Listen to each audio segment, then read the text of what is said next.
Assalamualaikum warahmatullahi wabarakatuh. Selamat pagi, selamat siang, selamat sore, kawan pajak semua dimanapun berada. Selamat datang kembali di podcast KPP Pratama Raba Bima. Salah Jalenga, siniar mengulas pajak Raba Bima. Perkenalkan, nama saya Ayu sebagai host dalam episode kali ini. Dan hari ini kita akan membahas terkait PMK 112 tahun 2023 mengenai pemadanan NIK menjadi NPWP. Dan hari ini saya ditemani oleh dua narasumber kita dari penyuluh KPP Pratama Raba Bima, ada Bli Yudi dan Bli Gede. Apa kabar Bli Yudi dan Bli Gede? Luar biasa. Alhamdulillah. Oke. Nah, jadi kan setahunan belakangan ini masih ramai ya Bli terkait isu mengenai NIK menjadi NPWP untuk orang pribadi gitu ya. Nah, untuk peraturan tersebut sebenarnya gimana sih Bli? Apa yang mau melatar belakangi pemerintah untuk menerbitkan peraturan tersebut gitu? Ya, jadi memang benar PMK 112 tahun 2022 ini telah terbit setahun ya.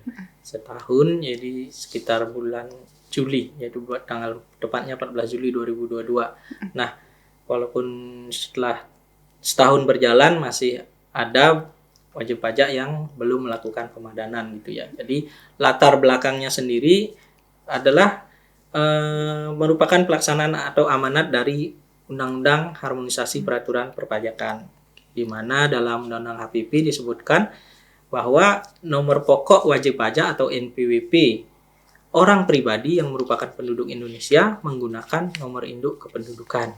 Jadi tentunya tujuan dari terbitnya peraturan ini sangatlah baik ya, diantaranya penyederhanaan administrasi, karena sederhana otomatis jadi lebih mudah dan pastinya pelaksanaan administrasi perpajakan menjadi lebih efektif dan efisien.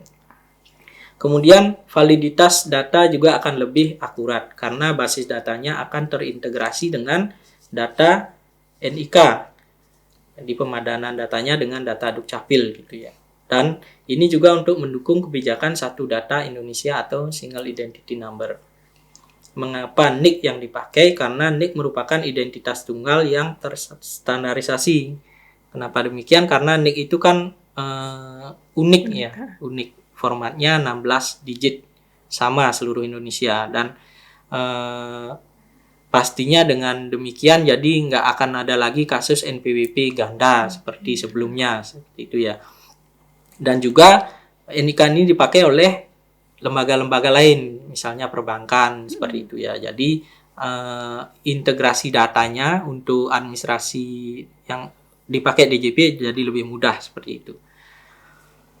Oke, jadi salah satu latar belakangnya itu adalah untuk memudahkan wajib pajak gitu ya, Bli? Dan memudahkan. Dalam menjalankan kewajiban perpajakannya, jadi lebih sederhana, otomatis lebih mudah gitu ya, Bli? Dan akurat juga. Oke, siap. Nggak perlu banyak kartu lagi. Benar. Nah, kalau untuk format 16 digit ini sendiri, mulai kapan tuh berlakunya, Bli? Seperti tadi yang dijelasin sudah sama Bli ya. Mulai tanggal 14 Juli itu sudah berlaku sebenarnya. Tapi itu kan masa transisi namanya. Dari tanggal 14 Juli sampai tanggal 31 Desember 2023 nantinya ini itu masih diperkenankan untuk menggunakan NPWP yang 15 digit. Tapi per tanggal 1 Januari 2024 seluruh administrasi yang terkait dengan perpajakan harus menggunakan NPWP yang format baru, yaitu 16 digit NIK menjadi NPWP. Baik yang dalam artian untuk perpajakannya di DJP, aplikasi-aplikasi seluruh DJP, dan yang di luar DJP seperti yang dikatakan tadi sama Bli Gede, yang di perbankan, contohnya di bank, kita berurusan dengan bank itu menggunakan NPWP. Nah, per tanggal 1 Januari 2024 semua harus menggunakan NIK sebagai NPWP. Jadi tidak berlaku lagi yang 15 digit itu. Kayak gitu. Ini untuk mempermudah sebenarnya. Sangat mempermudah karena tidak ada kartu lagi, kartunya pasti ingat NIK sendiri kayak gitu kan. Cukup mengeluarkan KTP itu sudah menggunakan NIK NPWP kita. gitu. Oke. Jadi untuk yang 16 digit ini mulai 14 Juli tahun 2022 sebenarnya sudah berlaku gitu ya, Bli. Iya. Cuma terbatas pada layanan DJP gitu ya. Nanti Iya, untuk betul. efektif ke seluruh layanan baik di dalam DJP maupun di luar DJP itu per 1 Januari 2024 gitu ya, Bli. Iya, betul. Oke. Jadi gitu ya kawan pajak. Jangan lupa untuk melakukan pemadanan NIK NPWP sebelum 1 Januari 2024 karena 2024 sudah nggak dipakai lagi tuh yang 15 digit gitu. Oke, selanjutnya nih Bli, kan nanti kita akan menggunakan NIK NPWP gitu. Apakah seluruh penduduk yang punya NIK itu akan otomatis menjadi wajib pajak dan dikenakan pajak, Bli? Atau gimana? Ya, ini mungkin menjadi pertanyaan dari sebagian besar masyarakat ya. Karena memang sempat ramai itu di awal-awal terbitnya PMK ini gitu. Jadi mereka khawatir, oh jadi nanti kita otomatis dong setelah terbit NIK punya NIK langsung kena jadi pajak NPWP, gitu, jadi wajib pajak dan harus bayar pajak gitu. Jadi itu anggapan yang keliru sebenarnya ya. Jadi untuk menjadi wajib pajak atau terbit NPWP itu mesti memenuhi 2 syarat ya. Seperti yang kita tahu yaitu syarat subjektif dan syarat objektif. Syarat subjektif diantaranya tinggal di Indonesia atau warga negara Indonesia yang tinggal di Indonesia lebih dari 183 hari dalam 1 tahun. Kemudian sudah berusia dewasa. Itu udah. Kemudian syarat objektifnya adalah memiliki penghasilan gitu. Jadi jika tidak memenuhi kedua syarat tersebut tidak bisa terbit NPWP. Dan kalaupun nih memenuhi syarat subjektif dan objektif sudah mempunyai NPWP atau terbit NPWP, untuk pembayarannya belum tentu bayar pajak gitu ya. Belum tentu bayar pajak. Jadi kalau terkait dengan pembayaran pajak itu kaitannya adalah dengan penghasilan. Ketika penghasilannya masih di bawah PTKP, misalnya untuk karyawan gitu masih di bawah PTKP, jadi kawan pajak belum akan kena pajak gitu ya. Kemudian untuk yang usahawan, utamanya UMKM, jadi orang pribadi yang pelaku usaha UMKM itu mulai kena pajak kalau omset akumulasi selama setahunnya sudah melebihi 500 juta. Jadi selama belum melebihi 500 juta belum kena pajak gitu. Oke, jadi gitu ya kawan pajak, nggak perlu khawatir. Bukan berarti semua yang punya NIK akan langsung harus bayar pajak gitu. Tetap dilihat syarat subjektif dan objektifnya, kemudian dilihat juga tadi penghasilan tidak kena pajaknya gitu ya Beli. Oke. Nah selanjutnya nih, apakah semua yang punya NPWP nanti itu wajib melakukan pemadanan NIK menjadi NPWP Beli? Atau gimana? Jadi pada prinsipnya semua wajib pajak itu wajib untuk melakukan pemadanan NIK ini. Karena sudah punya NPWP wajib. Cuman kan ini dipermudah lagi, hanya dipermudah lagi, tapi wajib untuk pribadinya dia, kan? Jadi masuk di DJP, akun DJP online-nya itu kita lihat apakah sudah valid atau belum, gitu kan? Pilihannya pertama. Apabila sudah valid, jadi tidak perlu lagi pemadanan karena sudah valid statusnya itu. Nah, yang belum valid inilah yang melakukan pemadanan. Istilahnya itu secara biasanya itu konfirmasi gitu. Konfirmasi benar nggak penggunaan NIK-nya ini kayak gitu di akun DJP online-nya. Terus bagaimana yang nggak pernah masuk akun DJP online-nya? Nah, bagi kawan pajak jangan khawatir, yang belum mengetahui akun DJP online-nya, silahkan datang ke kantor pajak terdekat. Di sana kita bawakan, yang harus dibawa itu KTP sama kartu keluarga. Karena nanti akan ditanya NIK-nya berapa, divalidasi, terus sama dicek nomor kartu keluarganya. Karena yang nerbitin itu pasti Dukcapil harus valid kayak gitu kan.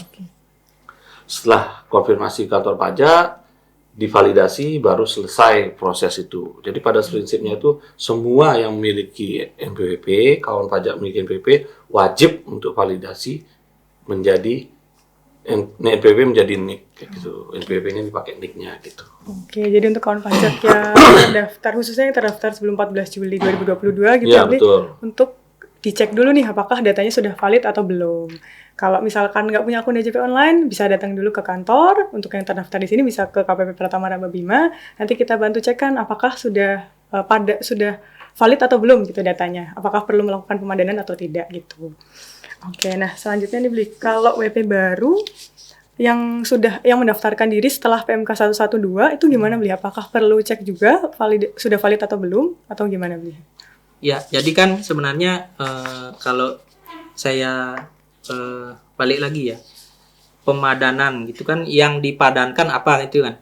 Yang dipadankan itu kan data perpajakan, administrasi perpajakan dengan data Dukcapil gitu ya. Jadi untuk yang mendaftarkan diri setelah PMK berlaku, itu pas mendaftar itu sudah otomatis dipadankan datanya by sistem ketika daftar nih, ketika wajib pajak atau calon wajib pajak input data di IREK gitu kan. Nanti sistem pajak sudah memadatkan datanya dengan konfirmasi ke data Dukcapilnya. Ketika hasil konfirmasinya sudah sama datanya, nanti sudah akan otomatis sukses pendaftaran NPWP-nya gitu. Tapi ketika nanti ada data yang tidak cocok, nanti pendaftarannya menjadi terkendala di sana gitu ya, tidak bisa lanjut gitu. Jadi dengan demikian yang terdaftar setelah PMK berlaku otomatis sudah dipadankan datanya pas didaftarkan. Jadi tidak perlu lagi melakukan pemadanan data karena sudah padan gitu, dengan data Dukcapil gitu. Oke, jadi yang wajib pajak yang terdaftar setelah PMK 112 sudah otomatis padan gitu ya, Bli? Padan pas mendaftar gitu. Jadi pemadanan ini lebih diperuntukkan kepada yang terdaftar sebelum 14 Juli 2022 begitu ya. Oke. Nah, untuk mekanismenya sendiri gimana, Bli? Untuk cara pemadanannya melalui channel apa dan gimana caranya, Bli? Nah, ini kan yang kalau tadi sudah dijelasin yang setelah 14 Juli, yang terdaftar setelah 14 Juli itu kan sudah langsung valid, sudah langsung padan. Nah, gimana yang sebelum tanggal 14 Juli 2022? Jadi bagi wajib pajak atau kawan pajak yang terdaftar sebelum tanggal 14 Juli 2022 itu tidak serta-merta atau tidak otomatis secara perpajakannya langsung dipadankan, gitu kan? Jadi ada cara-cara salurannya, gitu. Saya beritahu salurannya itu yang pertama itu melalui akun DJP online yang sudah saya jelasin tadi, akun DJP online masing-masing. Yang kedua datang ke KPP, bawa KTP sama kakaknya. Terus yang ketiga dipermudah lagi melalui kering pajak 1.500-200. Itu juga pasti akan ditanya KTP sama kartu keluarganya. Jadi kawan pajak sangat penting untuk menyimpan dan menunjukkan KK dan KTP-nya. Karena di situ adalah data yang valid menurut Dukcapil gitu kan. Jadi syarat sahnya sebagai penduduk kan ada KK dan ada KTP-nya gitu. Jadi ada 3 saluran, DJP online, melalui datang ke kantor pajak terdekat, sama kering pajak 1.500-200. Sama kayaknya ada tambahan satu lagi ya, Bli. Yang di WA kantor kita kayaknya sudah bisa melakukan pemadanan juga ya, Bli. Nah, betul sekali. Nanti untuk kawan pajak yang mungkin ingin melakukan pemadanan secara online, mungkin malas nelpon atau malas datang, nanti bisa chat ke WA kita, bisa dilihat di bio Instagram kita @pajakrababima. Nanti situ ada nomornya, dihubungi aja kawan pajak. Oke, yang selanjutnya nih, Bli. Tadi sudah dikasih tahu caranya. Nah, untuk datanya apa aja nih, Bli, yang nanti harus kita padankan gitu? Ya, jadi data yang perlu dipadankan seperti dibilang tadi ya, ini terkait dengan data Dukcapil tentunya.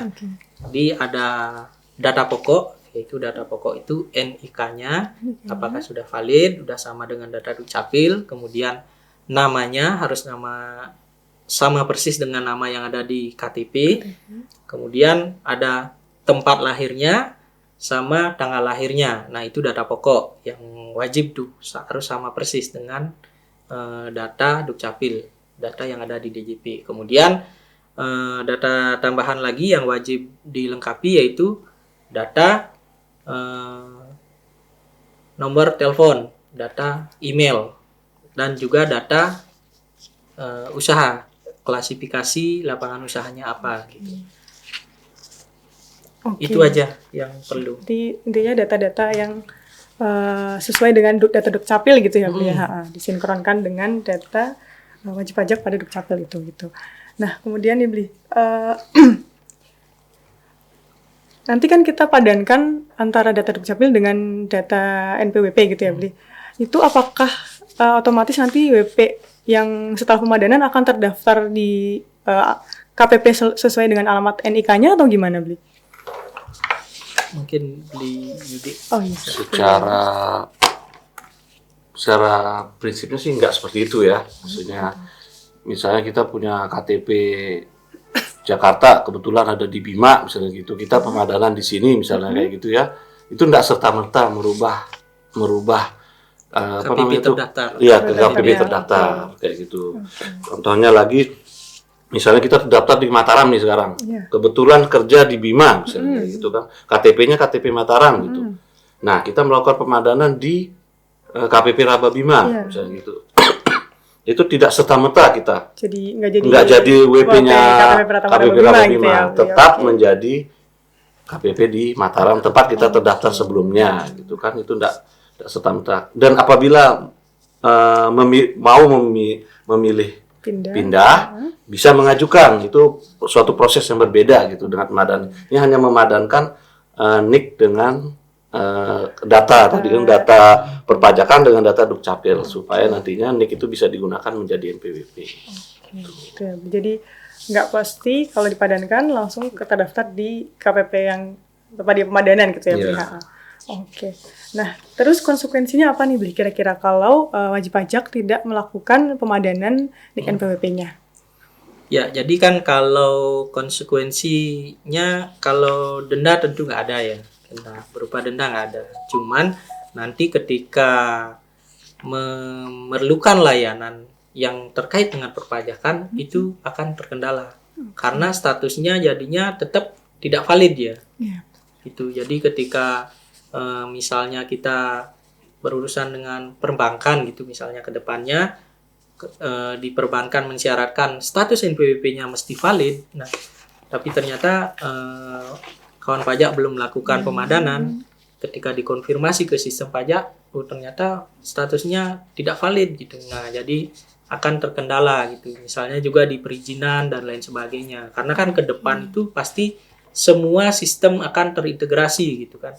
Jadi takutnya nanti ketika status NPWP-nya tidak valid, nanti akan terkendala di setiap perizinan yang diperlukan yang berkaitan dengan NPWP seperti itu. Oke, kalau sanksi secara denda nggak ada, tapi nanti sanksinya ya jadi sulit untuk urus apa-apa gitu ya? Iya, urusannya jadi terkendala seperti itu. Oke, nah, itu tadi kan terkait pemadanan NIK ya, Bli. Jadi kan untuk orang pribadi aja gitu ya. Nah, nanti ke depannya untuk yang WP selain orang pribadi itu gimana, Bli? Kan nggak punya NIK tuh, untuk kayak badan dan instansi pemerintah itu ke depannya gimana, Bli, formatnya? Nah, prinsipnya ini di PMK 112 itu seluruh wajib pajak ini berarti kan ada orang pribadi, ada badan, ada yayasan, ada administrasi pemerintah juga, orang pemerintah itu. Nah, semuanya itu harus menggunakan yang prinsip 16 digit. Gimana caranya kalau sekarang kalau yang orang pribadi kan punya NIK dia 16 digit. Nah, gimana yang NPWP kayak WP badan usaha? Nah, kalau yang badan usaha sama instansi pemerintah tinggal nambahin angka 0 di depan NPWP yang 15 digit tadi.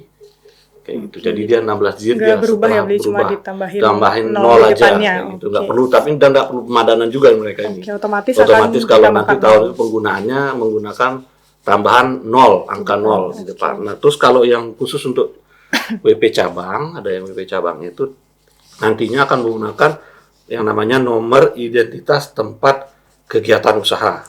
Kayak gitu. Itu 16 digit juga nantinya. Namun seperti yang saya bilang tadi di awal, penggunaannya ini masih sampai tanggal 31 Desember 2023. Masih menggunakan yang 15 digit. Nanti penggunaan yang 16 digit ini setelah tanggal itu berarti tanggal 1 Januari 2024 menggunakan yang format 16 digit tadi. Gitu. Jadi nggak perlu khawatir untuk yang badan-badan bingung Masa mau datang semua enggak. Ini dikhususkan yang secara khusus untuk yang orang pribadi nih, karena lebih banyak dia daripada badan gitu kan. Oke, Bli. Kayaknya sudah sangat lengkap ya apa yang dijelaskan oleh Bli Yudi dan Bli Gede terkait pemadanan NIK NPWP untuk orang pribadi. Nah, mungkin sebelum kita tutup, Bli, mungkin ada lagi yang perlu ditambahkan?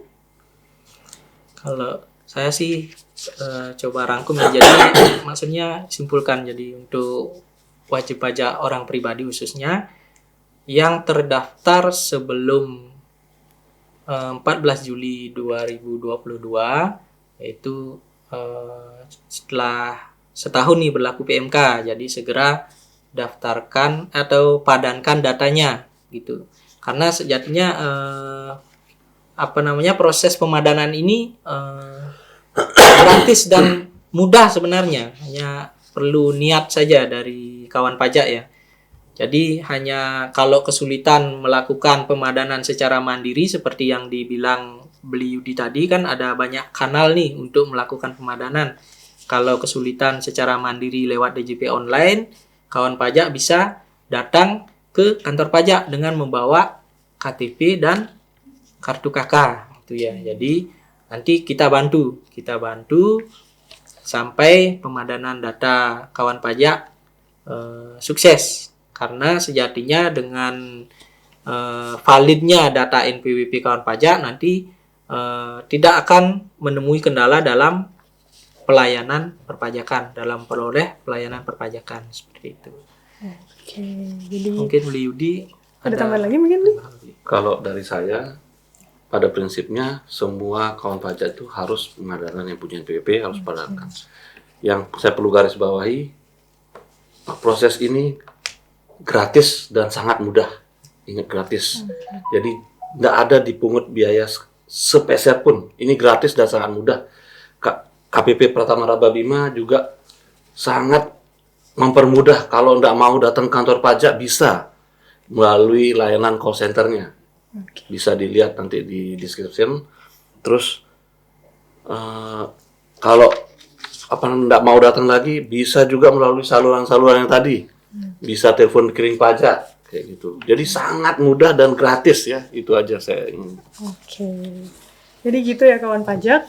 Jangan lupa untuk melakukan pemadanan NIK NPWP, dipadankan datanya karena prosesnya mudah dan gratis gitu ya, Bli. Oke. Nah, mungkin saya ucapkan terima kasih kepada Bli Gede dan Bli Yudi. Oke, sudah menjelaskan sangat jelas terkait dengan pemadanan NIK dan NPWP. Mungkin kita telah sampai di penghujung episode kali ini. Saya Ayu mengucapkan mohon maaf apabila ada salah kata, baik yang disengaja maupun tidak sengaja. Sampai jumpa di episode selanjutnya. Wassalamualaikum warahmatullahi wabarakatuh.